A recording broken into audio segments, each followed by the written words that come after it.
Everyone, my name is doctor Naima Bano. मेरी clinic का नाम शिफा क्लिनिक है। मेरी क्लिनिक लखनऊ में है।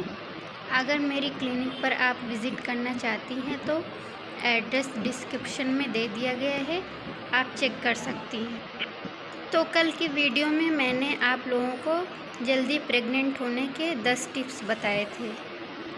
आज मैं आपके लिए एक और टॉपिक लेकर आई हूँ जिसका नाम है ओव्यूलेशन क्या होता है।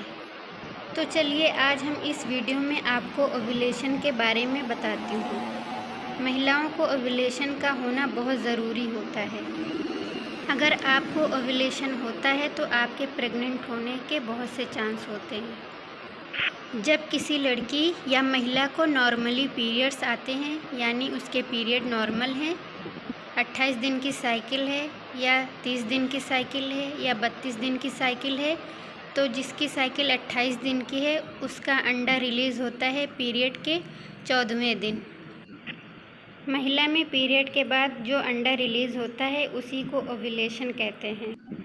ओव्यूलेशन जो है पीरियड साइकिल पर डिपेंड करता है। जब किसी की साइकिल 30 डेज़ की है तो उसका ओव्यूलेशन 16वें दिन पर होगा।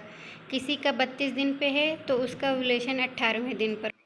मान लीजिए किसी की पीरियड साइकिल 28 दिन की है और उसको पीरियड 1 अगस्त को आया तो उसका ओव्यूलेशन 14 अगस्त को होगा। और अगर किसी के पीरियड साइकिल 30 डेज़ की है तो मान लीजिए उसका पीरियड 1 अगस्त को आया तो उसका ओव्यूलेशन 16 अगस्त को होगा। यानी जितने दिन की साइकिल है उसमें से 14 दिन माइनस कर देने होते हैं।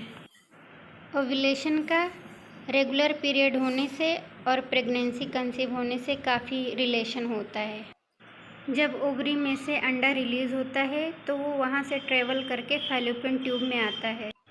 इस अंडे की लाइफ साइकिल 1 दिन या 2 दिन होती है। अगर आप इस दिन रिलेशन बनाती हैं तो आपका जो अंडा है स्पर्म से जाकर मिलेगा और वहाँ पर फर्टिलाइजेशन होगा और आपको प्रेगनेंसी कंसीव हो जाए। लेकिन प्रेग्नेंट होने के लिए ये ज़रूरी है कि जब आपका अंडा रिलीज़ हो तो वहाँ पर स्पर्म मौजूद हो, यानी 4-5 दिन पहले और 4-5 दिन बाद वहाँ पर स्पर्म मौजूद हो ओव्यूलेशन के बाद और पहले।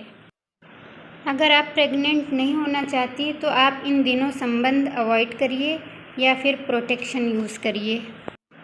आजकल लोगों में ये देखा गया है कि उनके पीरियड इर्रेगुलर हैं, यानी समय पर नहीं आते हैं। इर्रेगुलर पीरियड के क्या कारण होते हैं, चलिए मैं आपको बताती हूँ। वेट बहुत ज़्यादा होना, पीसीओडी होना, स्ट्रेस लेना, बहुत ज़्यादा वेट लूज़ करना, thyroid abnormalities.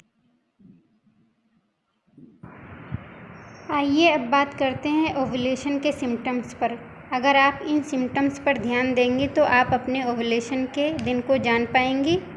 Number 1, breast tenderness, यानी ब्रेस्ट में पेन होना, लोअर एब्डोमेन में पेन होना, सूजन फील होना, चिड़चिड़ापन होना, बॉडी टेम्परेचर इंक्रीज़ होना। इस दौरान वाइट डिस्चार्ज भी बढ़ जाता है। तो आप इन सब सिम्टम्स को ध्यान में रखते हुए अगर आप संबंध बनाएंगे तो आप जल्दी प्रेग्नेंट हो सकती हैं। तो ये रही सारी बातें ओव्यूलेशन के बारे में। आई होप कि आज की वीडियो आपको समझ में आ गई होगी। अगर आपको कोई भी प्रॉब्लम हो और मेरे क्लिनिक पर विज़िट करना चाहती हैं तो आप विज़िट कर सकती हैं। प्लीज़ मेरे चैनल को सब्सक्राइब करिए, लाइक करिए और बेल आइकन को दबाइए ताकि आने वाली वीडियो आपको मिल सके। तो चलिए मिलते हैं नेक्स्ट वीडियो में। Thank you.